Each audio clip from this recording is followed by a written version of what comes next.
رب العالمين والعاقبة للمتقين والصلاة والسلام على سيد الأنبياء والمرسلين وعلى آله وأصحابه ومن تبعهم بإحسان إلى يوم الدين. اللهم صل على روح محمد في الأرواح وصل على جسد محمد في الأجساد وصل على قبر محمد في القبور. رب اشرح لي صدري ويسر لي أمري واحلل عقدة من لساني يفقهوا قولي. سبحان ربك رب العزة عما يصفون وسلام على المرسلين والحمد للہ رب العالمین. گزشتہ نشست میں سورۃ الحجرات کے مضامین کا آغاز کیا تھا. حجرات حجرہ کی جمع ہے اور حجرہ کہتے ہیں کمرے کو. تو اس صورت میں جن کمروں کا ذکر کیا گیا ہے اس سے مراد وہ کمرے ہیں جو مسجد نبوی کے 7 کمروں کی تعمیر کی گئی تھی، اور ان حجرات میں امہات المؤمنین رہائش پذیر ہوا کرتی تھیں. کچھ اور صحابہ کرام کے بھی وہ حجرات تھے. تو چونکہ اس صورت میں ان کمروں کا ذکر کیا گیا ہے اس لیے اس کا نام حجرات رکھا گیا. سب سے پہلا حکم جو بیان کیا گیا تھا، جس کا تذکرہ ہم نے گزشتہ نشست میں پڑھ لیا، اس کا خلاصہ یہ تھا کہ جب اللہ اور اللہ کے دین کے نبی کی طرف سے کوئی حکم آ جائے تو پھر اس حکم سے آگے بڑھنے کی کوشش نہیں کرنی چاہیے، اپنی عقل کے گھوڑے وہاں پر نہیں دوڑانے چاہیے. ایک بہت بڑی سیاسی سماجی شخصیت نے حضرت مولانا قاسم نانوتوی صاحب رحمۃ اللہ تعالی علیہ کو ایک خط لکھا، اور اس خط میں انہوں نے لکھا کہ حضرت دین کی کوئی بات عقل کے خلاف نہیں ہونی چاہیے.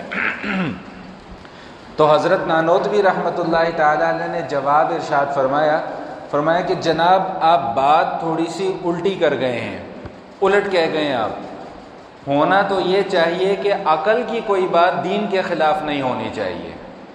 تو بات سمجھ میں آ گئی کہ جب اللہ اور اللہ کے نبی کا حکم آ جائے تو بس پھر وہاں پر زبانیں اپنی ہمیں بند کر لینی چاہیے. وہاں پر پھر ہمیں عقل کے گھوڑے دوڑانے کی ضرورت نہیں ہے. مزید تفصیلی گفتگو میں گزشتہ نشست میں آپ کے سامنے بیان کر چکا ہوں. دوسرا حکم جو اس سورہ حجرات میں بیان کیا گیا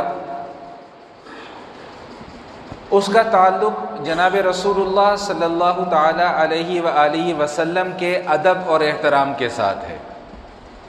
اصل میں دیکھا جائے تو پہلا حکم بھی یہی ہے کہ دین کی بات میں اللہ اور اللہ کے نبی کی بات سے آگے مت بڑھو. تو کیا مطلب؟ ادب کا تقاضا یہ ہے.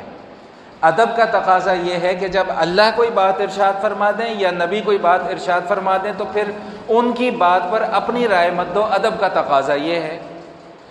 ادب کا دوسرا تقاضا یہ ہے کہ لا ترفعوا اصواتکم فوق صوت النبی ولا تجہروا له بالقول کجہر بعضکم لبعض، کہ بھئی نبی کی آواز کے سامنے اپنی آواز کو اونچا مت کرو، اور دوسرا یہ کہ آپس میں بھی ایک دوسرے کی آوازوں کو نبی علیہ الصلوۃ والسلام کی موجودگی میں اونچا نہ کرو.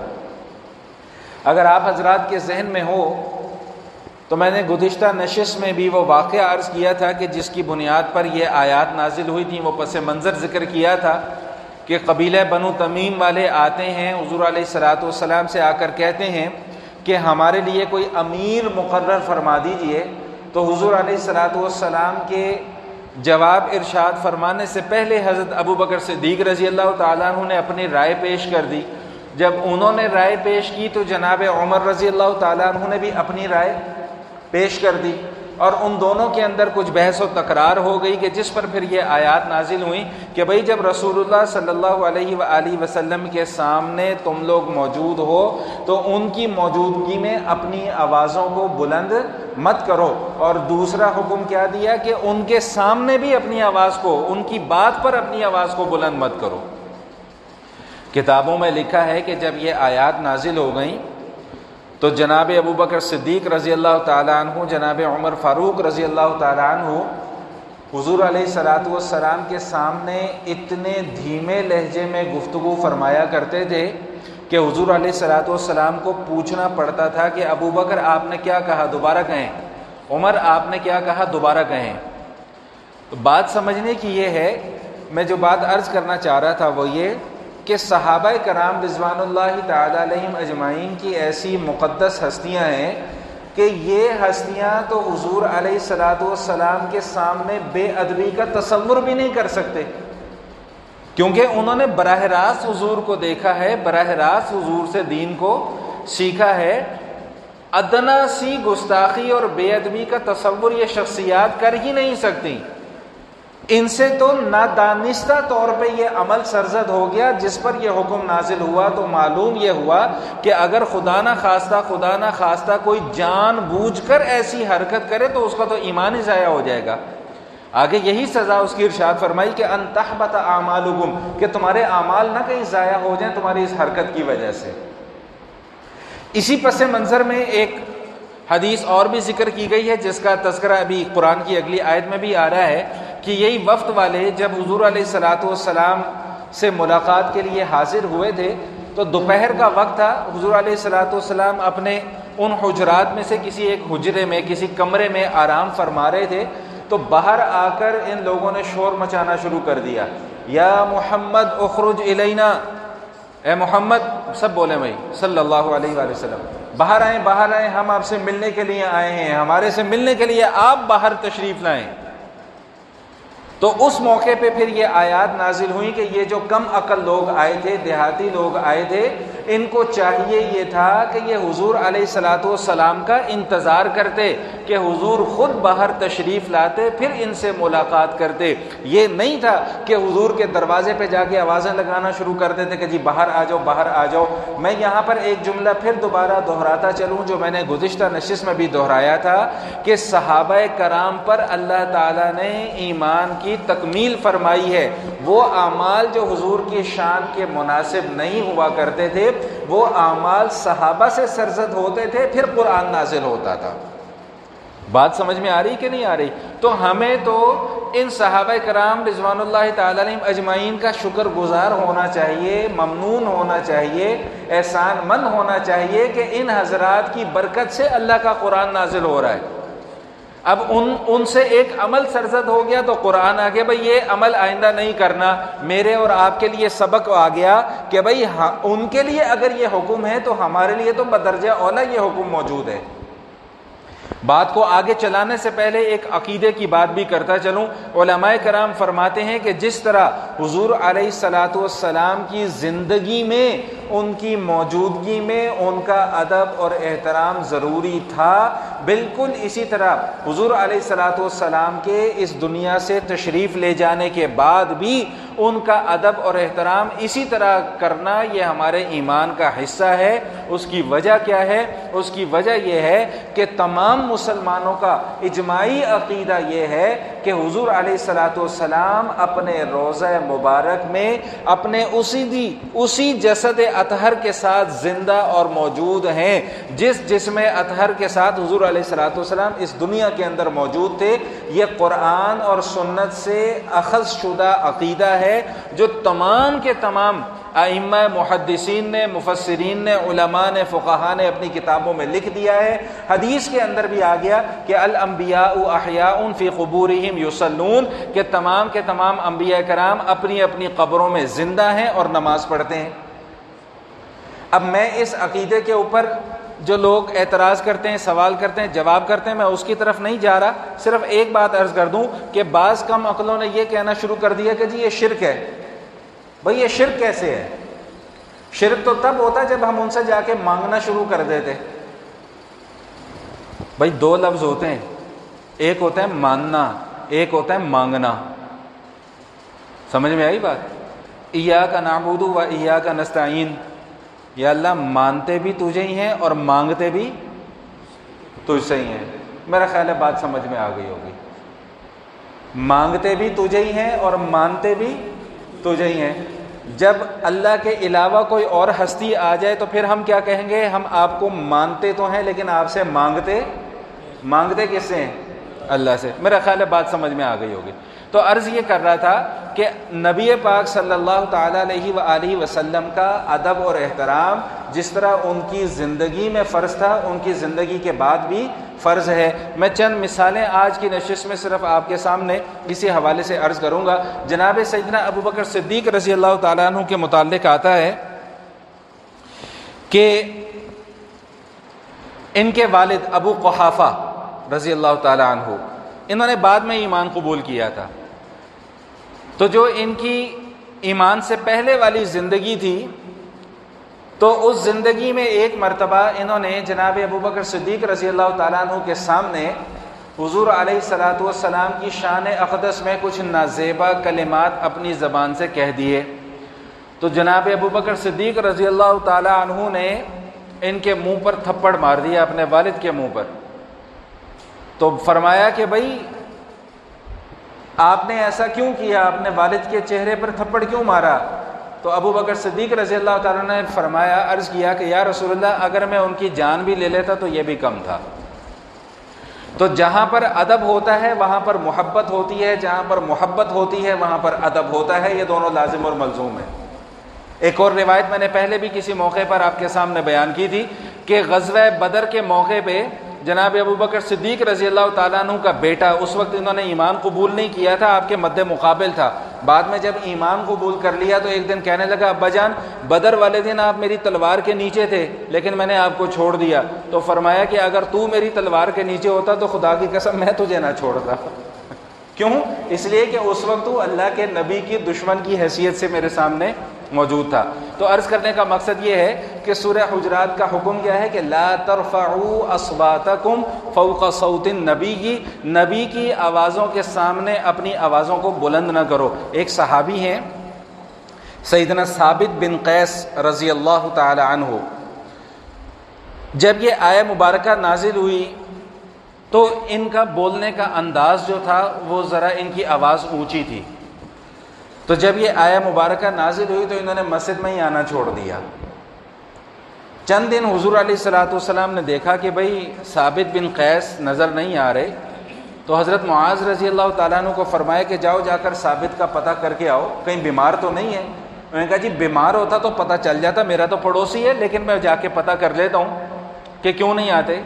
تو معاذ رضی اللہ تعالیٰ عنہ ثابت بن قیس رضی اللہ تعالیٰ عنہ کے گھر گئے اور جا کر پوچھا کہ بھئی آپ مسجد میں کیوں نہیں آ رہے، حضور آپ کو پوچھ رہے ہیں آپ کے متعلق۔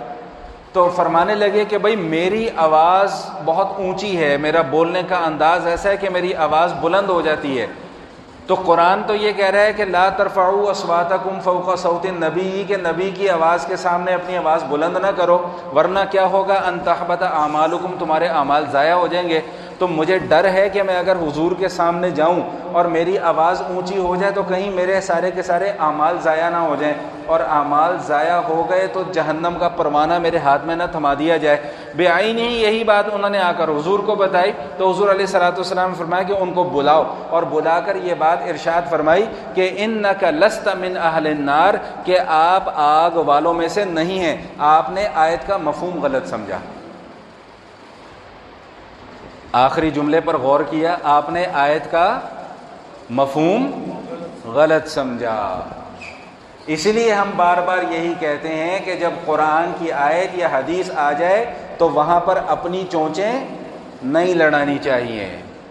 صحابی ہیں، عربی زبان بھی جانتے ہیں، ماہر ہیں عربی زبان کے، اس کے باوجود قرآن کی آیت کا مفہوم اور منشا نہیں سمجھ پائے۔ منشا یہ نہیں تھا کہ اگر تمہاری آواز طبیعتاً اونچی ہے تو یہ بھی تمہارے لیے عذاب کا سبب بنے گا، منشا یہ نہیں ہے۔ منشا یہ ہے کہ اللہ اور اللہ کے نبی، جب کوئی اللہ کے نبی حکم بیان فرما دیں، دین کی کوئی بات بیان فرما دیں، تو پھر ان کی بات کے آگے کوئی دوسری بات نہ کی جائے، یہ منشا ہے، یہ مفہوم ہے۔ وہی بات جو میں ہمیشہ عرض کیا کرتا ہوں، گزشتہ نشست میں بھی کی، اس سے پہلے بھی کئی مرتبہ میں یہ گزارشات عرض کر چکا ہوں کہ خدارا دین کے معاملے میں اپنی رائے نہیں دینی چاہیے، نہیں دینی چاہیے بالکل بھی۔ ابھی چند دن پہلے بارش ہو رہی تھی، ایک واقعہ رونما ہوا، مجھے پتہ چل گیا، اوروں کو نہیں پتہ چلا۔ میں اپنے کان اور اپنی آنکھیں جو ہے نا بہت کھلی رکھتا ہوں، اس لیے اس کو میری خاموشی کو بعض لوگ نا میری کمزوری سمجھتے ہیں، تو وہ خاموشی میری کمزوری نہیں ہوتی، وہ کسی اور وجہ سے میں ذرا خاموش رہتا ہوں، زیادہ ملنا جلنا پسند نہیں کرتا، وہ اور وجوہات ہیں۔ بارش ہو رہی ہے، ظہر کی نماز کے لیے میں آ رہا تھا تو ایک صاحب آ رہے تھے، انہوں نے چھتری پکڑی ہوئی تھی، ایک دوسرے صاحب کہنے لگے کہ یہ چھتری لے کے تم مسجد میں جاؤ گے؟ تو انہوں نے کہا ہاں۔ تو وہ کہنے لگے اور کتنے مولوی صاحب انہوں ناجائز ہی نہ کہہ دیں۔ یقین مانے میں جب اس طرح کی بات سنتا ہوں نا، کم از کم میرے تو تن بدن میں آگ لگ جاتی ہے۔ یار تم لوگوں نے دین کو تماشا سمجھا ہوا ہے، یہ بچوں کا کھیل ہے دین۔ ایسے ہی جو جس چیز کو منہ اٹھا کے جائز کہہ دیں گے، جس چیز کو منہ اٹھا کے ناجائز کہہ دیں گے، اتنا ہلکا سمجھا ہوا ہے ہم نے۔ آج کل آپ لوگوں کو بھی پتہ ہے، بہت زیادہ سیاسی اختلافات، بہت زیادہ ماحول گرم ہوا ہے۔ ایک پارٹی جو ہے نا وہ ایک دوسری پارٹی کا ایک عمل پیش کرتی ہے، تو دوسری پارٹی والے کہتے ہیں کہ یہ جائز نہیں ہے۔ اب دوسری پارٹی پہلے پارٹی کا ایک عمل پیش کرتی ہے تو کہتے ہیں یہ حلال عمل ہے، نعوذ باللہ من ذالک۔ یار خدا کا خوف کرو بھائی، ایسے ہی منہ اٹھا کے کسی چیز کو حلال نہیں کہتے تھے، ایسے ہی منہ اٹھا کے کسی چیز کو حرام نہیں کہہ دینا چاہیے۔ تو بات کرنے کا مقصد یہ تھا کہ یہ بلا وجہ ایک بدگمانی، اور جی مولوی صاحب کتنے نو ناجائز ہی نہ کہہ دیں۔ مولوی صاحب کا دماغ خراب نہیں ہے، پاگل کتے نے نہیں کاٹا ہوا مولوی صاحب کو کہ ایسے ہی منہ اٹھا کے کسی بھی چیز کو ناجائز کہہ دیں گے، ایسے ہی منہ اٹھا کے کسی بھی چیز پہ فتویٰ لگا دیں گے۔ اس لیے بات کرنے، دیکھیں آپ لوگ یہاں پر آتے ہیں، ہم بولتے ہیں، آپ سنتے ہیں، اور اگر اتنا محنت کرنے کے باوجود، اتنا بولنے اور سننے کے باوجود ہماری حرکتیں یہی رہنی ہیں، تو پھر بھائی نہ کہنے کا کوئی فائدہ ہے، نہ کوئی سننے کا فائدہ ہے۔ ہم تو یہاں پر اس لیے آتے ہیں نا تاکہ کچھ سیکھ کے جائیں، اور اگر ہم نے قسم کھائی ہوئی ہے کہ یار ہم نے سیکھنا ہی کچھ نہیں ہے، ہم نے قسم یہ کھائی ہوئی ہے کہ جس ڈگر پہ میں پہلے چل رہا تھا میں نے آج بھی اسی ڈگر کے اوپر چلنا ہے، تو بھائی پھر ہمارا پھر اللہ ہی حافظ ہے۔ پھر تو بات یہ کر رہا تھا کہ ثابت بن قیس رضی اللہ تعالیٰ عنہ کی طبیعتاً آواز اونچی تھی، تو وہ ڈر کے مارے حضور کی بارگاہ میں حاضر نہیں ہوتے تھے کہ کہیں میری آواز حضور کی آواز کے سامنے بلند نہ ہو جائے اور میرے اعمال ضائع نہ ہو جائیں۔ تو حضور علیہ الصلوۃ والسلام نے ان کے متعلق کیا بشارت دی کہ انک لست من اہل النار، کہ آپ آگ والوں میں سے نہیں ہیں، اور فرمایا کہ ثابت کیا تم اس بات کو پسند نہیں کرتے کہ تمہاری یہ جو دنیا کی زندگی ہے بڑی بہترین ہوگی، اور جب تمہاری موت کا وقت آئے گا تو تمہیں شہادت کی موت نصیب ہوگی۔ چنانچہ ایسا ہی ہوا کہ مسیلمہ کذاب کے خلاف جب جناب سیدنا ابوبکر صدیق رضی اللہ تعالیٰ عنہ کے زمانے میں مسیلمہ کذاب کے خلاف جنگ ہوئی، تو اس جنگ میں انہوں نے جام شہادت نوش فرمایا۔ کتابوں میں آج جب میں مطالعہ کر رہا تھا ایک اور بڑا دلچسپ واقعہ ان کا ملا، وہ بھی آپ کو سنا دوں کہ یہ ثابت بن قیس رضی اللہ تعالیٰ عنہ کی جب شہادت ہوئی تو انہوں نے اپنے جسم کے اوپر ایک زرہ پہنی ہوئی تھی۔ زرہ تو جانتے ہیں نا، وہ لوہے کا کرتا جو ہوا کرتا تھا پرانے زمانے میں جنگوں میں پہنا جاتا تھا، اور وہ بڑی قیمتی زرہ تھی۔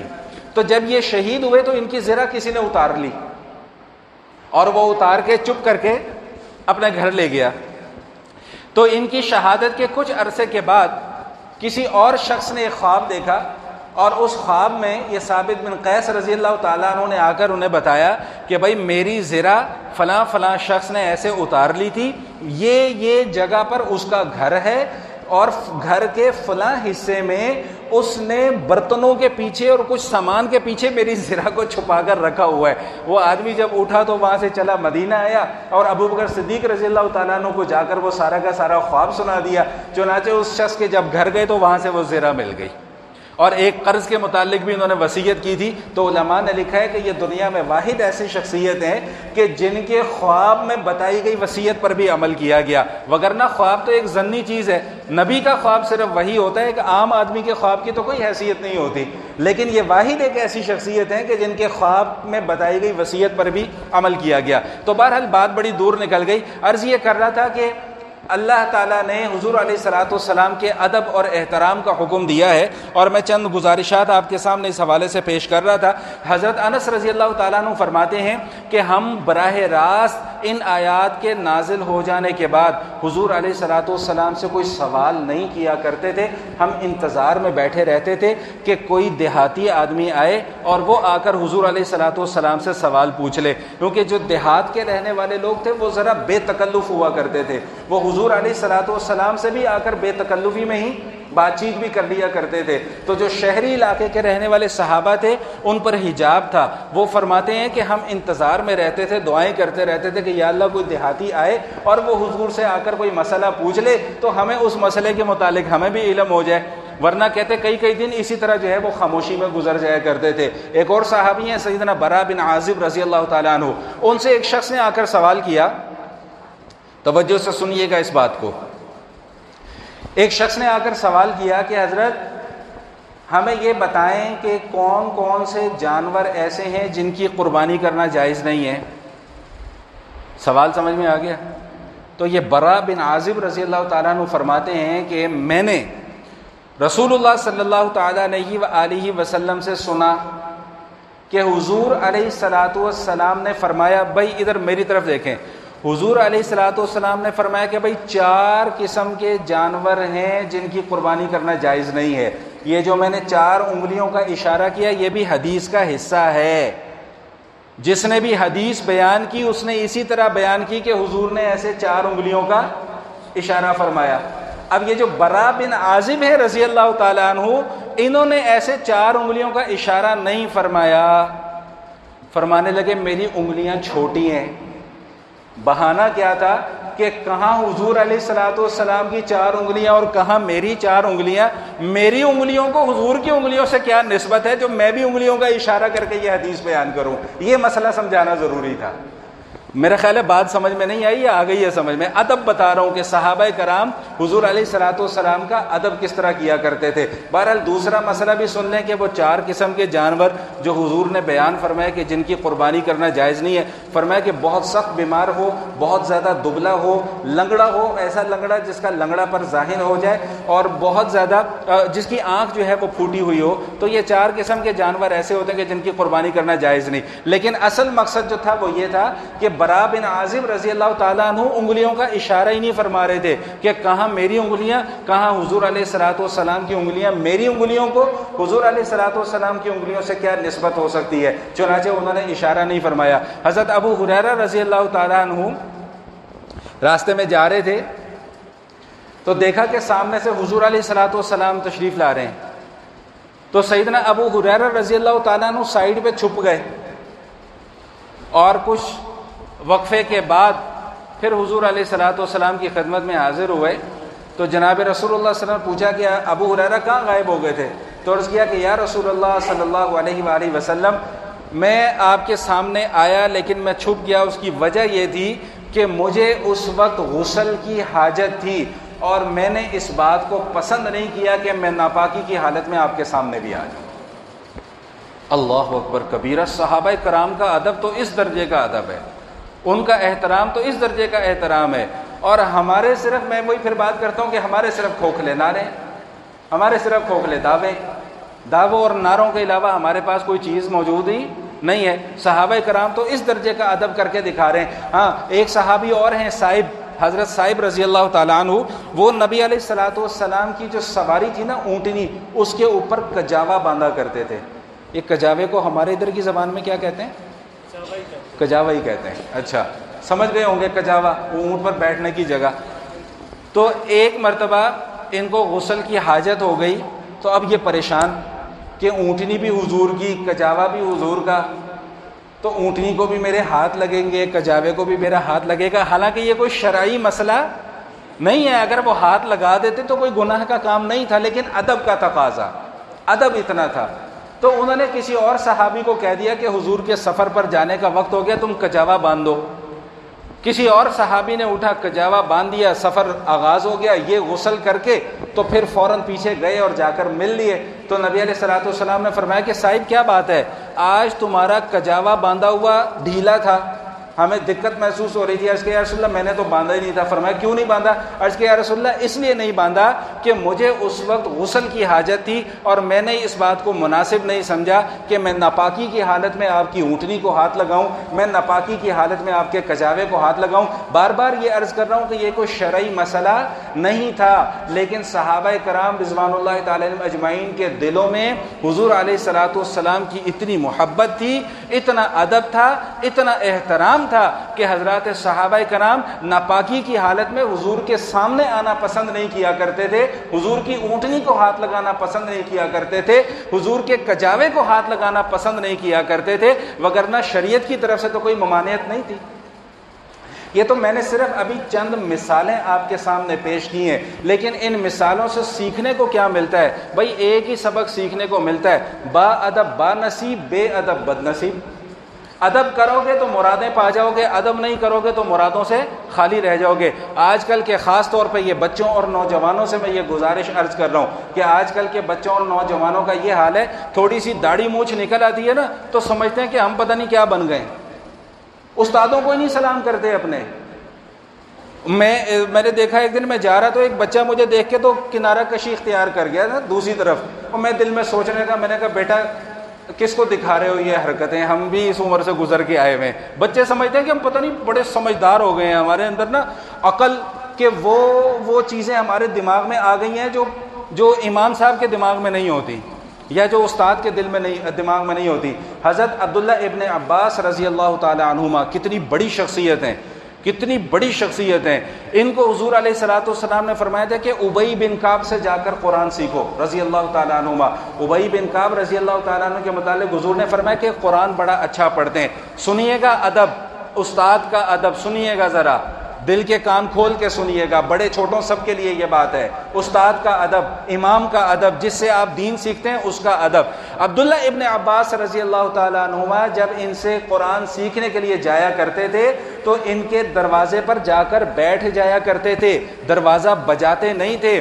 جب حضرت ابی بن کعب رضی اللہ تعالیٰ عنہ خود باہر تشریف لاتے تھے پھر ان سے ملاقات کرتے تھے اور دین اور قرآن سیکھتے تھے۔ ابی بن کعب رضی اللہ تعالیٰ عنہ نے فرمایا کہ حضرت آپ آ کر دروازہ کیوں نہیں بجاتے؟ فرمایا کہ میں دروازہ بجانے کو بے ادبی سمجھتا ہوں، بے ادبی سمجھتا ہوں میں۔ ذرا اس واقعے کو سن لیجئے، اور جو بالخصوص یہاں پہ جو بچے بیٹھے ہوئے ہیں وہ ذرا اپنے اپنے گریبانوں میں بھی جھانک کر دیکھ لیں۔ بھائی ہمارا اتنا حق ہے کہ ہم ڈانٹ سکتے ہیں، خاص طور پہ بچوں کو۔ آج کل مصیبت یہ ہے کہ بچوں کو ذرا سا کچھ کہہ دو ان کے دماغ آسمانوں میں بجا کے باتیں کرنا شروع کر دیتے ہیں۔ مجھے قاری صاحب نے کچھ کہہ دیا، مجھے قاری صاحب نے یہ کہہ دیا، لا حول ولا قوت الا باللہ۔ تم لوگوں کو ابھی پتہ ہی کچھ نہیں ہے، ابھی بہت چھوٹے ہو، تو چھوٹے ہو چھوٹے بن کے رہو۔ اللہ کے نبی صلی اللہ علیہ وسلم نے فرمایا کہ من لم یرحم صغیرنا ولم یعقر کبیرنا فلیس منا۔ بھائی بڑوں کے لیے حکم ہے کہ چھوٹوں پر شفقت کرو، چھوٹوں کے لیے یہ حکم ہے کہ بڑوں کا ادب کرو۔ ہمارے اندر سے ادب نام کی چیز ہی ختم ہو گئی۔ مجھے اپنے مدرسے کا زمانہ یاد آ جاتا ہے، یقین مانے استاد اگر سامنے سے چلتے ہوئے تشریف لا رہے ہوتے تھے تو ہماری جرت نہیں ہوتی تھی کہ ہم اس راستے میں جا کر کھڑے ہو جائیں۔ جن لوگوں نے مدارس کا ماحول دیکھا، مدارس کے اوپر طنز تو بہت کرتے ہیں، مدارس پر اعتراضات تو بہت کرتے ہیں، کبھی جا کر مدارس کا ماحول دیکھو پھر تمہیں پتہ لگے گا کہ مدارس ہوتے کیا ہیں۔ ہماری جرت نہیں ہوتی تھی کہ ہم استاد کے راستے میں کہیں کھڑے ہو جائیں۔ ادب اتنا تھا، احترام اتنا تھا، تو ادب یہاں پر سکھایا جا رہا ہے۔ امام مالک رحمۃ اللہ تعالی علیہ کے متعلق آتا ہے کہ امام مالک رحمۃ اللہ تعالی علیہ نے ایک کنیز رکھی ہوئی تھی اسپیشل، جب دروازہ بجتا تھا تو فرماتے تھے کہ جاؤ جا کر پوچھو کہ فقہ کا کوئی مسئلہ پوچھنے آیا ہے یا حدیث سیکھنے کے لیے آیا ہے۔ اگر وہ کہتا کہ فقہ کا مسئلہ پوچھنے کے لیے آیا ہوں تو جس حالت میں ہوتے اسی حالت میں اٹھ کے چلے جاتے اور جا کر مسئلہ بتا دیتے، لیکن اگر وہ آنے والا یہ کہتا کہ جی میں حدیث سیکھنے کے لیے آیا ہوں، غسل کرتے، صاف ستھرا لباس پہنتے، خوشبو لگاتے، پھر جا کر حدیث سنایا کرتے تھے۔ ہمارے بزرگوں نے تو حدیث کا اتنا ادب اور احترام کیا ہے، چاہے جائے کہ حضور علیہ الصلوۃ والسلام کی ذات اقدس کا احترام۔ یہی امام مالک رحمۃ اللہ تعالی علیہ کے متعلق آتا ہے کہ ایک مرتبہ حدیث کا درس بیان فرما رہے تھے تو ان کے ایک شاگرد نے دیکھا کہ حضرت استاد جی جو ہیں ان کے چہرے کا رنگ زرد ہوا ہے۔ حدیث کا درس ختم ہو گیا تو بعد میں جا کر پوچھا کہ حضرت خیریت ہے کہ آپ بڑی تکلیف؟ فرمایا کہ ایک بچھو میری کمر پر چڑھا ہوا تھا، اس نے 17 مرتبہ مجھے ڈنگ مارا۔ تو فرمایا عرض کیا کہ حضرت آپ نے اس وقت بتایا کیوں نہیں؟ فرمایا کہ میں رسول اللہ صلی اللہ علیہ وسلم کی حدیث بیان کر رہا تھا، میری غیرت نے اس بات کو گوارا نہیں کیا کہ میں حدیث کو درمیان میں روک کر اپنی تکلیف تم لوگوں کو بتاتا۔ ہمارے بڑوں نے تو یہ ادب کے پیمانے مقرر کر دیے ہیں، ہم کس کھیت کی مولی ہیں؟ ہم پتہ نہیں تھوڑا سا کاغذ کے وہ ٹکڑے جنہیں ہم ڈگریاں کہتے ہیں وہ ہمارے پاس آ گئے، ہمیں اچھی والی کرسی مل گئی، اے سی والے ہمیں مسجدیں مل گئی، اے سی والے ہمیں کمرے مل گئے، ہم سمجھتے ہیں کہ پتہ نہیں ہم کیا بن گئے، اور کچھ نہیں ہے ہم لوگ۔ ہم اپنے ان بڑوں کی پاؤں کی خاک کے برابر نہیں ہے، چہ جائے کہ حضور علیہ الصلوۃ والسلام کا مقام اور مرتبہ۔